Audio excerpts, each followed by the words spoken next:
Let's continue with this idea. Let us continue with this idea. So now let's take what we've learned about the distinction between an offering on the altar and the red heifer that brings purity to someone who's come in contact with death. The ultimate in the sort of the absence of God's presence is in death. That's the ultimate darkness. But ultimately, that needs to be transformed into light. That's a transcendent thing, because the nature of this world is that there is a finality, there is death. And therefore, we need to transform the human condition in order to bring a cleansing when you come in contact with death. When it comes to sin, you don't have to transform this world, transcend this world. The nature of this world, the nature of the human condition is that we're going to do things wrong. And we need to be atoned for that. We need to be cleansed for that. So we bring an offering on the altar. But you don't need to transcend the human condition. That is the human condition. And within the human condition, you need to fix it. So the Alter Rebbe explains. Now we can appreciate this concept of when a passing of the righteous. Yeah. In the passing of the righteous, that there is that is juxtaposed to the mitzvah of paraduma, of the red heifer, that brings cleansing, brings atonement for coming in contact with a corpse, with death. And why it's not juxtaposed, was the question that the Alter Rebbe asked, to bringing a sacrifice on the altar, which is a true atonement, a true sense of atonement. You did a sin, and now you need to be atoned for it. You need to be cleansed for it. So he explains. And this is a bit Kabbalistic. I'm going to try and make it as clear as possible. So the concept of the red heifer is transcending this world, because the nature of this world is death and taxes, right? Is death. In order to transcend the effect of death, we have to get beyond it and to transform that ultimate darkness into light. How do we do that? Because we're able to reach to the 13 divine attributes of divine compassion, and in particular in the 13 attributes of divine compassion that transcends this world, God's compassion, which metaphorically is the beard, and the different tufts of the beard, 13 different tufts of the beard. The 8th one is Neitzer Chesed. The 3rd one is the conduit of Neitzer Chesed. Neitzer Chesed is that he guards, the literal translation means that God guards kindness for 1,000 generations. So we're talking about a great degree, infinite degree of God's kindness. Now the word Neitzer, which literally here means to guard, also is composed of the letters that means Ratzon, will, divine will. So at a time of a divine will, and this is going to be hard to appreciate and understand, but you know,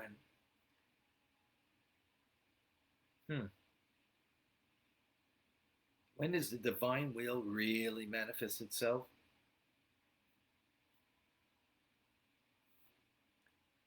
That when a righteous were taken away from this world, they pass away. That's really, God wanted them. right? Like we say, God takes the good ones, the righteous. So in the time of the passing of the passing of a person, God's kindness is being manifest. Maybe they're taken away. His will is being manifest. For sure, his will is being manifest. We get that, but in a transcendent way. This righteous person who gave themselves over to the oneness of God during their lifetime, as indicated in the Lord, God the Lord is one. Excuse me. So the idea of the Shema is a surrender to the oneness of God. In other words, the human condition is what? What's the human condition? Plurality, pulled in many different directions, right? Many different needs and wants that a person has. We're pulled in different directions. The Shema, Hashem Echad, there's oneness of God. Excuse me. There's a oneness of God. We really have to surrender ourselves. We really have to transcend ourselves in order to get that oneness of God, because, again, the human condition is we're pulled in many different directions. That's the nature of the plurality of this world. But the righteous consistently are giving themselves over to that oneness in everything that they do, whether it's in prayers, whether it's in Torah study, whatever it is in life. That's what they did in their lifetime. That is what they accomplished at the time of their passing. That touches the will, Ratzain Hashem, Neitzer Chesed, which is the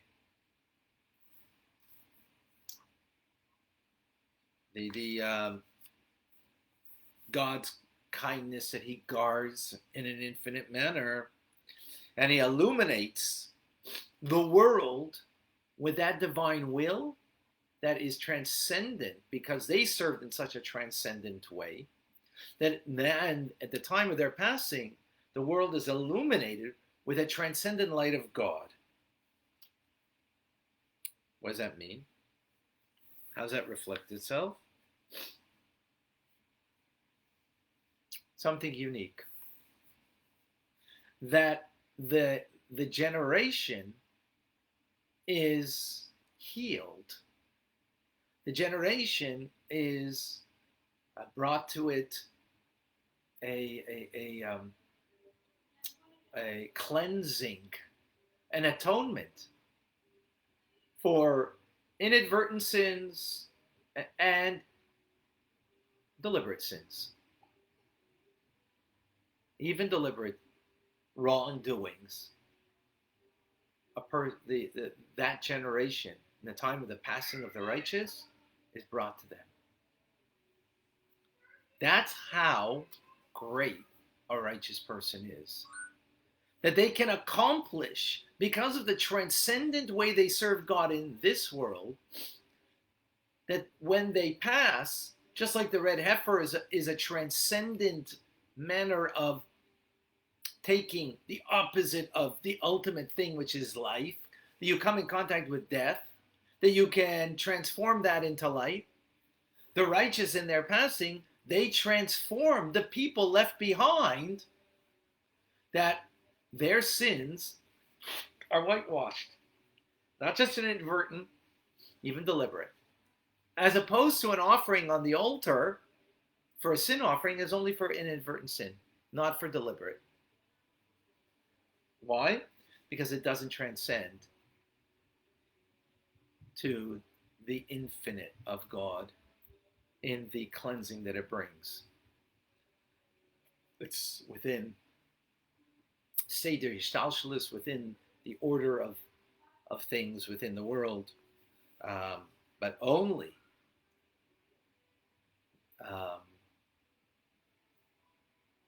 the red heifer does that. Now, with that, we can understand why Miriam, the righteous woman, her passing in Parshas Chukas and in the book of Numbers, is juxtaposed, is right next to the law of the red heifer. Red heifer just explained the process of it, how it is something that transcends. It's like dew rather than rain because it transcends the human condition. And therefore, it's juxtaposed to that because it brings such a powerful light into this world that it brings healing, atonement to all people for all their sins. Again, inadvertent and deliberate. Whew, that's powerful. Let's unpack that a bit. So, first, 2 points over here that I want to immediately bring up about the righteous. First of all, and by the way, anybody's passing, the fact that they pass away is a part of the process of a cleansing of that soul. Part of the process that they need to go through to bring atonement. Atonement means cleansing, healing to the soul for the things that it needs healing for in its journey that it had in this world. Now, so the righteous, that's what the righteous are about. That all of us, when our day comes, you need to know that the passing of a loved one, God forbid, our passing should never, Mashiach now, but our passing, the passing of a loved one, you need to know, yes, it's painful for those left behind, but you need to know that their passing is, the actual passing is part, it's just people say, oh, that's terrible, it's bad. It's not bad. God is all good. It's painful. It's very painful, a loved one that passed away. And it might be even painful for them, their process that they're going through. 100%. It's not bad. Well, there's good there. What's good? There's a cleansing process in the act of passing. Now the righteous, what's unique about them is because what is a true righteous individual? That they are there for the people. Totally devoted to the flock. Right? Even in their passing, they're devoted. Look at that. Their passing brings an atonement. Because they lived in a transcendent way that there's only the oneness of God, and therefore there's only about complete devotion to the people as a result. Right? And in their passing, the devotion is so expressed because it brings atonement, brings cleansing, brings healing to the world. Not just for the bad things that we did inadvertently, but even for those things we did deliberately.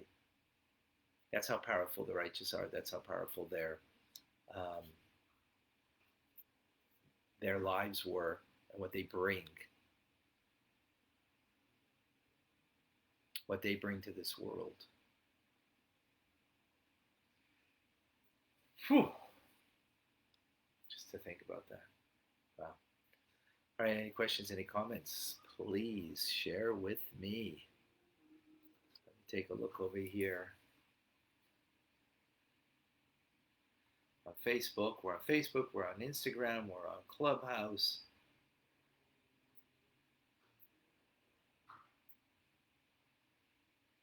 Davida asked, is this why Hashem made the red heifer a chok?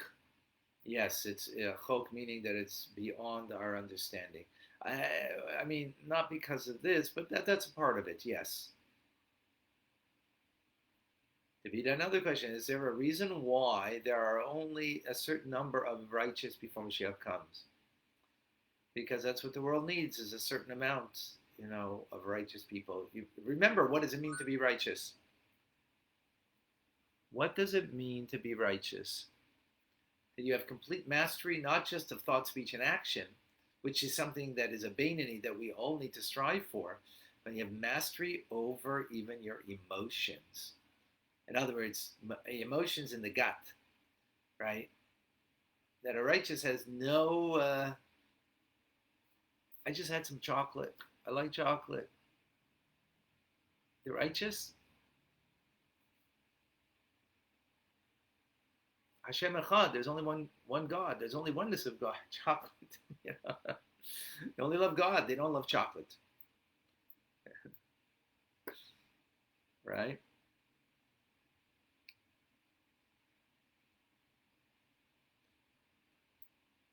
So righteous are very uncommon phenomena. Okay, I don't see any other questions. Eliana, please share with us. So, good afternoon. Hi. And I may have missed it because I kept losing audio there. But can you explain why a red heifer versus any other animal that Hashem could have chose for that sacrifice?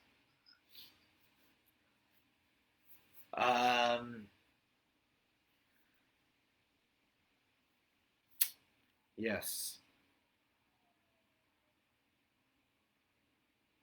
So it's also connected with the sin of the golden calf. It's connected with.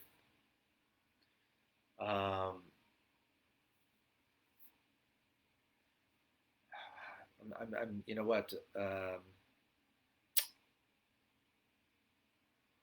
have to do a little more research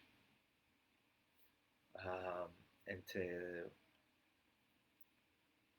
because I don't recall now offhand some of the detail. That there's some all the fine details there. So for example, you're taking hyssop and crimson wool.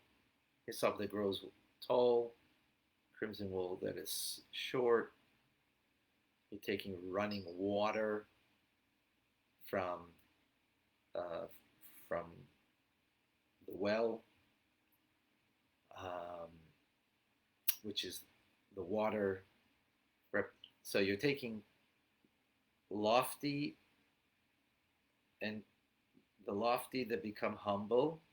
You're taking water, which is the embodiment of life, and the ashes of the red heifer, which is the embodiment of death, ashes, right? Not only that the, right? So what you're doing is a paradox over here, ultimately. That you're taking ashes that embodies destruction, death, the ultimate of destruction, and the running waters that bringing together. That even in death, there's life. That's some of the mystical understanding of this is. So, and that's the idea over here. That's something that transcends the human condition. That in the darkness, it can be transformed into ultimate light. So that's something that transcends, the nature of this world, and therefore, through this process, whether a person did it inadvertently or willfully, to become impure because you came in contact with a corpse, with death, you're cleansed through this process. That's some of the ideas behind this. Great, thank you. Okay, thank you for your question. Thank you.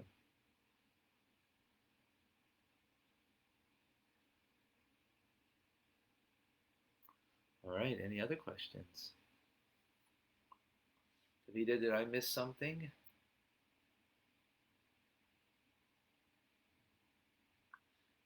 Yes, Susan is mentioning that she's read that about the red heifers being raised in Israel. There have been 9 red heifers till this point in Jewish history. The red heifer can not have even 2 hairs. If it has 2 black hairs, it is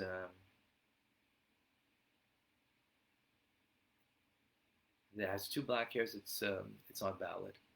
Cannot have ever been worked, had a yoke on it to do any kind of work. Has to be completely for Hashem. Okay. Liba. Why were they hidden tzaddikim? Who? Who were hidden? The hidden righteous that you're referring to? I'm not exactly clear. Thanks, Susan, for the for the tip.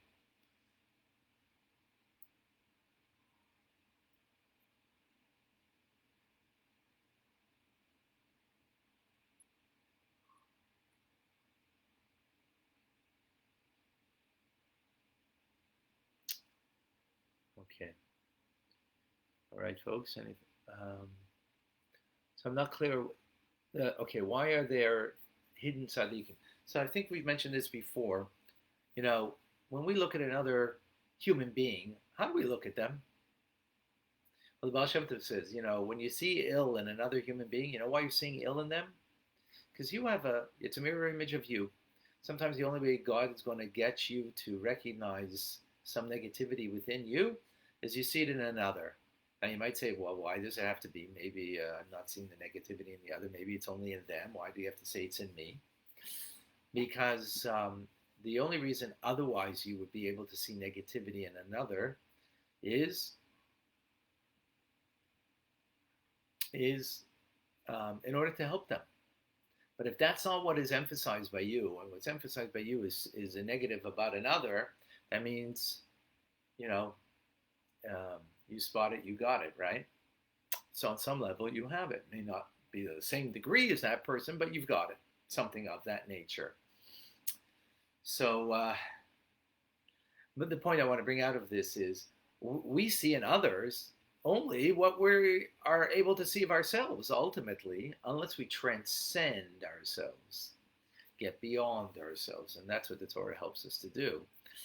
So therefore, when we look at a righteous, what do we see such a limited aspect of who they are. Because again, we're only seeing through our own filter. That's extremely limited. Extremely limited. And therefore, even the righteous that we know that they're righteous, they're called hidden tzaddikim, the hidden of the righteous, because their righteousness is truly hidden from us. That's the truth. That is the real truth. All right. Thank you, Liba, for that. Any other questions?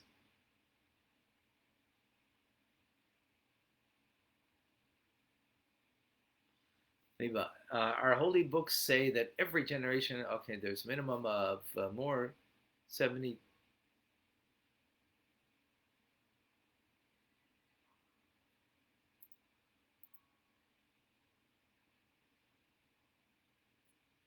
I don't know. I'd have to look into your question, Liba. Okay? You have to excuse me. All right, folks.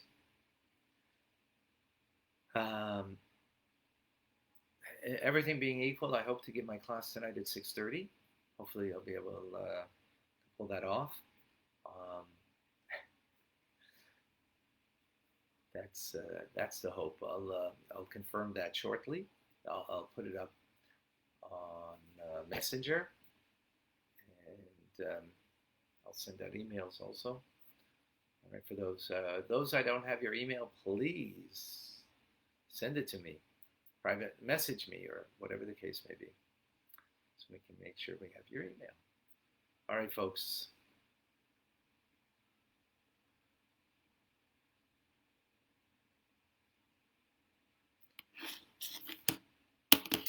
I'm Rabbi Ronnie Fine, coming to you with Tanya today.